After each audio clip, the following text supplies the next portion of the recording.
ಎಲ್ರಿಗೂ ಸ್ವಾಗತಿಸಿದ್ದೇನೆ. ಅದರೊಟ್ಟಿಗೆ ನಾನು ಪ್ರೇಮ್ನಾಥ್ ಶೆಟ್ಟಿ ಅಂತೇಳಿ ಶಾಲಾ ಶಿಕ್ಷಣ ಇಲಾಖೆ ದಕ್ಷಿಣ ಜಿಲ್ಲೆಯ ಅಧ್ಯಕ್ಷ. ನನ್ನೊಟ್ಟಿಗೆ ನನ್ನ ಎಡಬದಿಗೆ ಪ್ರದೀಪ್ ಅಂತೇಳಿ ಜಿಲ್ಲಾ ಕಾರ್ಯದರ್ಶಿ, ಈಚೆ ಪ್ರದೀಪ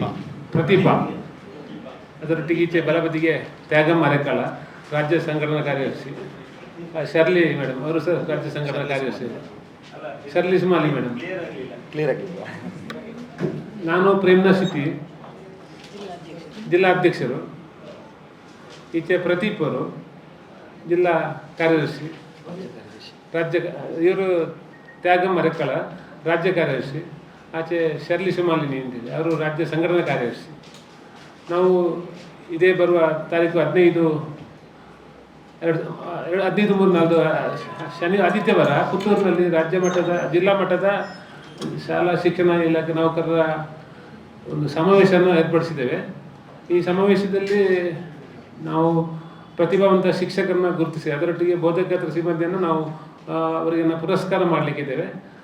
ಈ ಕಾರ್ಯಕ್ರಮದಲ್ಲಿ ನಮ್ಮೊಟ್ಟಿಗೆ ನಮ್ಮ ಸ್ಪೀಕರ್ಸ್ ಅವರು UT ಖಾದರ್ ಭಾಗವಹಿಸಲಿಕ್ಕಿದ್ದಾರೆ. ಅದರೊಟ್ಟಿಗೆ ಅಧ್ಯಕ್ಷತೆಯನ್ನು ಪುತ್ತೂರು ಶಾಸಕ ಅಶೋಕ್ ಕುಮಾರ್ ಅವರು ಭಾಗವಹಿಸಲಿಕ್ಕಿದ್ದಾರೆ. ಅದರೊಟ್ಟಿಗೆ ನಮ್ಮ ಜಿಲ್ಲೆಯ ಎಲ್ಲ ಶಾಸಕರ ಮಿತ್ರರು, ಅದರೊಟ್ಟಿಗೆ ವಿಧಾನ ಪರಿಷತ್ ಕಿಶೋರ್ ಅವರು, ಮತ್ತು ಪುತ್ತೂರಿನ ಒಂದು 10 ಸಂಸ್ಥೆ ಮುಖ್ಯಸ್ಥರನ್ನು ನಾವು ಅಲ್ಲಿ, ಮತ್ತು ಅದರೊಟ್ಟಿಗೆ ಒಂದು 10 ಜನ ಶಿಕ್ಷಕರನ್ನ ನಾವು ಗುರುತ ಮಾಡಿ ಅವರನ್ನು ನಾವು ಸನ್ಮಾನ ಮಾಡಲಿಕ್ಕಿದ್ದೇವೆ. ಈ ಕಾರ್ಯಕ್ರಮದಲ್ಲಿ ನಾವು ಅಂದರೆ ಶಿಕ್ಷಕರನ್ನು ನಾವೇ ಗುರುತ ಮಾಡೋದು. ಪ್ರತಿ ಕಾರ್ಯಕ್ರಮದಲ್ಲಿ ಶಿಕ್ಷಕರ ಅರ್ಜಿ ಹಾಕಬೇಕು. ಇಲ್ಲಿ ನಾವು ಅರ್ಜಿ ಹಾಕುವಂತಿಲ್ಲ, ನಾವೇ ಶಿಕ್ಷಕರನ್ನ ಗುರುತು ಮಾಡಿ ಅವರನ್ನು ನಾವು ಪುರಸ್ಕಾರ ಮಾಡ್ತಾ ಇದ್ದೇವೆ. ಅದರ ಈ 10 ಜನ ಪ್ರತಿ ತಾಲೂಕಿಂದ ಜಿಲ್ಲೆಯಲ್ಲಿ 7 ಜನ ಶಿಕ್ಷಕರು ಮತ್ತು ಬೋಧಕೇತರ ಸಿಬ್ಬಂದಿಯವರು, ತಾಲೂಕಲ್ಲಿ 10 ಜನ ಮಾಡ್ತಿದ್ದೆ. ಪುತ್ತೂರು ಮತ್ತು ಕಡಬ ತಾಲೂಕು. ಅದರೊಟ್ಟಿಗೆ ಜಿಲ್ಲಾ ಮಟ್ಟದ ಪದಗ್ರಹಣ ಸಮಾರಂಭವು ನಡೆಯಲಿಕ್ಕಿದೆ. ತಾಲೂಕು ಮಟ್ಟದ ಪುತ್ತೂರು ಕಡಬ ತಾಲೂಕು ಮಟ್ಟದ ಪದಗ್ರಹಣವು ನಡೆಯಲಿಕ್ಕಿದೆ. ಈ ಕಾರ್ಯಕ್ರಮ 9:00 ಪುತ್ತೂರು ಸ್ಟಾರ್ಟ್ ಆಗ್ತದೆ. ಪುತ್ತೂರು ಬಂಟರ ಸಭಾಭವನದಲ್ಲಿ ನಡೆಯಲಿಕ್ಕಿದೆ. ಎಲ್ಲರೂ ತಾವು ಆಗಮಿಸಬೇಕು, ಕಾರ್ಯಕ್ರಮ ಯಶಸ್ವಿಗೊಳಿಸಬೇಕು ಅಂತೇಳಿ ವಿನಂತಿಸಿದೆ. ಹೆಚ್ಚಿನ ಮಾಹಿತಿಯನ್ನು ನಮ್ಮ ರಾಜ್ಯ ಕಾರ್ಯದರ್ಶಿ ತ್ಯಾಗಮ್ಮ ಅರೆಕಾಳ ಅವರು ನಿಮಗೆ ಮಾಹಿತಿ ನೀಡಲಿ. ಎಲ್ಲರಿಗೂ ನಮಸ್ಕಾರ. ಆತ್ಮೀಯರೇ, ನಮ್ಮ ಕರ್ನಾಟಕ ರಾಜ್ಯ ಶಾಲಾ ಶಿಕ್ಷಣ ಇಲಾಖಾ ನೌಕರರ ಸಂಘ ಅಂತೇಳಿ, ಅದು ಅನುದಾನಿತ ಮತ್ತು ಸರ್ಕಾರಿ ವಿದ್ಯಾಸಂಸ್ಥೆ, ಪ್ರಾಥಮಿಕದಿಂದ ಪದವಿ ಪೂರ್ವ ತನಕ ಎಲ್ಲ ಇದರಲ್ಲಿ ಶಿಕ್ಷಕರು ಮತ್ತು ನೌಕರರು ಕೂಡ ಬರ್ತಾರೆ. ಈಗ ತಮಗೆಲ್ಲ ಗೊತ್ತಿದೆ, ಬೇರೆ ಬೇರೆ ಸಂಘಗಳು ಇದೆ. ಆದರೂ ಕೂಡ ಇದರಲ್ಲಿ ಸಂಪೂರ್ಣವಾಗಿ ಬೋಧಕರು, ಬೋಧಕೇತರು ಎಲ್ಲರೂ ಕೂಡ ಜಾಡುಮಾಲಿಯಿಂದ ಹಿಡಿದು ಸಿಬ್ಬಂದಿ ವರ್ಗದವರು, ನೌಕರರು ಎಲ್ಲರೂ ಕೂಡ ಇದರಲ್ಲಿ ಬರ್ತಾರೆ. ಪ್ರಾಥಮಿಕ ಮತ್ತು ಅನುದಾನಿತವನ್ನು ಕೂಡ ಇದರೊಟ್ಟಿಗೆ ಸೇರಿಸಿಕೊಂಡು ಈಗಾಗಲೇ ರಾಜ್ಯ ಹಂತದಲ್ಲಿ ಕಳೆದ 1 ತಾರೀಕಿಗೆ ಬೆಂಗಳೂರಿನಲ್ಲಿ ಶಿಕ್ಷಕರ ಸದನದಲ್ಲಿ ದೊಡ್ಡ ಕಾರ್ಯಕ್ರಮ ಸಮಾವೇಶ ನಡೆದು, ಅದರಂತೆ ಈಗ ಪ್ರತಿ ಶೈಕ್ಷಣಿಕ ಜಿಲ್ಲೆಗಳಲ್ಲಿ ಕೂಡ ಜಿಲ್ಲಾ ಸಮಾವೇಶವನ್ನು ಮಾಡಬೇಕು. ಅದರಲ್ಲಿ ಮುಖ್ಯವಾಗಿ ಈಗಾಗಲೇ ನಮ್ಮ ಅಧ್ಯಕ್ಷರು ಹೇಳಿದಾಗೆ ಯಾರು ಒಳ್ಳೆಯ ಸಾಧಕರು, ತುಂಬ ಮಂದಿ ಈ ಶಿಕ್ಷಣಕ್ಕೆಲ್ಲ ನಿಮಗೆಲ್ಲ ಗೊತ್ತಿದೆ, ಪ್ರಶಸ್ತಿಗೆಲ್ಲ ಅರ್ಜಿ ಸಲ್ಲಿಸಿ ಪ್ರಶಸ್ತಿಯನ್ನು ಸ್ವೀಕಾರ ಮಾಡಬೇಕು. ಇಲ್ಲಿ ಯಾವುದೇ ಅರ್ಜಿ ಇಲ್ಲ.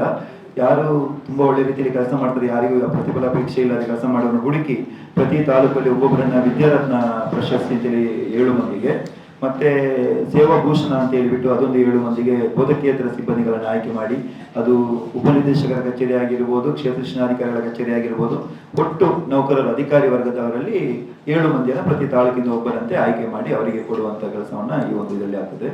ಒಟ್ಟು ಸಮಾವೇಶ ಆಗ್ತದೆ. ಸುಮಾರು 1,000ಗಿಂತಲೂ ಹೆಚ್ಚು ಶಿಕ್ಷಕರು, ನೌಕರರು ಕೂಡ ಇದರಲ್ಲಿ ಭಾಗವಹಿಸ್ತಾರೆ.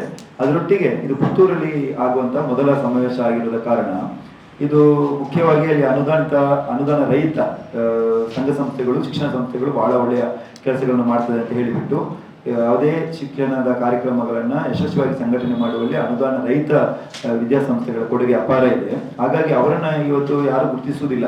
ಎಲ್ಲ ಇವತ್ತು ಇಲಾಖೆಯವರು ನಾವೆಲ್ಲ ಕಾರ್ಯಕ್ರಮಗಳನ್ನು ಹೋಗಿ ಅನುದಾನ ರಹಿತದಲ್ಲಿ ಮಾಡ್ತೇವೆ. ಆದರೆ ಅವರಿಗೆ ಯಾವುದೇ ಪ್ರೋತ್ಸಾಹದಾಯಕ ಅಂತ ಪ್ರಶಸ್ತಿಗಳಾಗಲಿ ಯಾವುದನ್ನು ಎಷ್ಟತನ ಕೊಟ್ಟದ್ದು ನಿಮಗೆಲ್ಲ ಗೊತ್ತಿರ್ಬೋದು, ಇಲ್ಲ. ಹಾಗಾಗಿ ನಾವು ಇವತ್ತು ಏನು ಮಾಡ್ತೇವೆ, ನಮ್ಮ ಕರ್ನಾಟಕ ರಾಜ್ಯ ಶಾಲಾ ಶಿಕ್ಷಣ ಇಲಾಖೆ ನೌಕರರ ಸಂಘದ ವತಿಯಿಂದ ಆ ಪುತ್ತೂರು ತಾಲೂಕಿಗೆ ಸಂಬಂಧಪಟ್ಟಂತಹ ಅತ್ಯುತ್ತಮವಾದ ಕೆಲಸ ಕಾರ್ಯಗಳನ್ನ ಮಾಡ್ತಾ ಬಂದಿರುವಂತಹ, ಹಲವು ವರ್ಷಗಳ ಇತಿಹಾಸವನ್ನು ಹೊಂದಿರುವಂತಹ ಸುಮಾರು 16 ಶಿಕ್ಷಣ ಸಂಸ್ಥೆಯ ಸಂಚಾಲಕರಾಗಿರ್ಬೋದು, ಅಧ್ಯಕ್ಷರಾಗಿರ್ಬೋದು, ಅವರಿಗೆ ಒಂದು ಶೈಕ್ಷಣಿಕ ಸೇವಾ ಸಾಧಕ ಪ್ರಶಸ್ತಿ ಅಂತೇಳಿ ಅವರಿಗೆ ಒಂದು 16 ಮಂದಿಗೆ, ಮತ್ತೆ ಅನುದಾನ ರಹಿತದಲ್ಲಿ ಹಲವಾರು ಶಿಕ್ಷಕರು, ಹಗಲಿರುಳು ದುಡಿಯುವಂಥ ಶಿಕ್ಷಕರು ತುಂಬಾ ಮಂದಿ ಕೆಲಸ ಮಾಡ್ತಾ ಇದ್ದಾರೆ.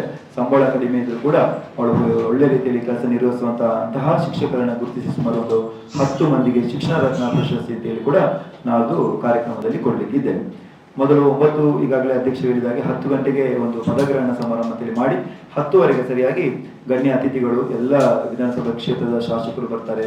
SL ಭೋಜೇಗೌಡರು ಕೂಡ ಗಣ್ಯ ಉಪಸ್ಥಿತಿಯಲ್ಲಿ ಇದ್ದು ನಮಗೆಲ್ಲ ಮಾರ್ಗದರ್ಶನ ಕೊಡ್ತಾರೆ. ಮೊನ್ನೆ ಕೂಡ ಬೆಂಗಳೂರಲ್ಲಿ ಎಲ್ಲ ಸಚಿವರು ಕೂಡ ಆಗಮಿಸಿ ಬಸವರಾಜ ಹೊರಟ್ಟಿಯವರಾಗಿರ್ಬೋದು ಎಲ್ಲರೂ ಇದಕ್ಕೆ ಸಂಪೂರ್ಣವಾದ ಮಾರ್ಗದರ್ಶನವನ್ನ ಒಳ್ಳೆಯ ಶುಭಾಶಯಗಳನ್ನು ಸಲ್ಲಿಸಿದ್ದಾರೆ. ಯಾಕೆಂದ್ರೆ ಶಿಕ್ಷಣ ಇಲಾಖೆಯನ್ನ ಒಟ್ಟಿಗೆ ಸೇರಿಸಿಕೊಂಡು ಮಾಡುವಂತಹ ಕಾರ್ಯಕ್ರಮ ಎಲ್ಲ ಸಂಘಟನೆಯ ನೌಕರರು ಎಲ್ಲರೂ ಒಟ್ಟಿಗೆ ಬರುವ ಕಾರಣ ನಮ್ಮ ಯಾವುದೇ ಬೇಡಿಕೆಗಳಿಗಾಗಲಿ ಯಾವುದೇ ಕೆಲಸ ಕಾರ್ಯಗಳಿಗಾಗಲಿ ಈ ಸಂಘಟನೆಯಿಂದ ಒಳ್ಳೆಯ ಕೆಲಸವನ್ನು ಮಾಡಲಿಕ್ಕೆ ಸಾಧ್ಯ ಅಂತ ಹೇಳ್ಕೊಂಡು ಈ ಸಂಘಟನೆಗೆ ಹೆಚ್ಚಿನ ಸಚಿವರುಗಳು, ಶಾಸಕರುಗಳು ಮತ್ತು ಅಧಿಕಾರಿಗಳು ಒಳ್ಳೆಯ ಸಪೋರ್ಟ್ ಮಾಡ್ತಾ ಇದ್ದಾರೆ.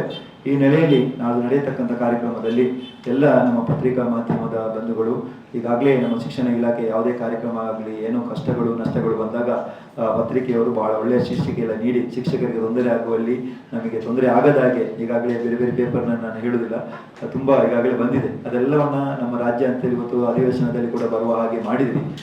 ಎಲ್ಲಿ ಶಿಕ್ಷಕರಿಗೆ ತೊಂದರೆ ಆಗ್ತದೆ ಅದಕ್ಕೆ ಪೂರಕವಾಗಿ ನಮಗೆಲ್ಲರಿಗೂ ಒಳ್ಳೆ ರೀತಿ ಸಹಕಾರವನ್ನು ಮಾಡ್ತಾ ಬಂದವರು ಮಾಧ್ಯಮ ಬಂಧುಗಳು, ಪತ್ರಿಕಾ ಮಾಧ್ಯಮದವರು, ದೃಶ್ಯ ಮಾಧ್ಯಮದವರು, ತಾವುಗಳು ಕೂಡ ನಾವು ಈ ಕಾರ್ಯಕ್ರಮಕ್ಕೆ ಪುತ್ತೂರಿಗೆ ಆಗಮಿಸಬೇಕು, ಇದನ್ನು ಒಳ್ಳೆ ರೀತಿಯಲ್ಲಿ ಪ್ರಚಾರ ಮಾಡಿ ಈ ಕಾರ್ಯಕ್ರಮವನ್ನು ಯಶಸ್ವಿಗೊಳಿಸಿಕೊಡ್ಬೇಕು ಅಂತೇಳಿ ತಮ್ಮೆಲ್ಲರಿಗೂ ಕೂಡ ವಿನಯಪೂರ್ವಕವಾಗಿ ವಿನಂತಿ ಮಾಡಿಕೊಳ್ತಾ ಇದ್ದೀನಿ.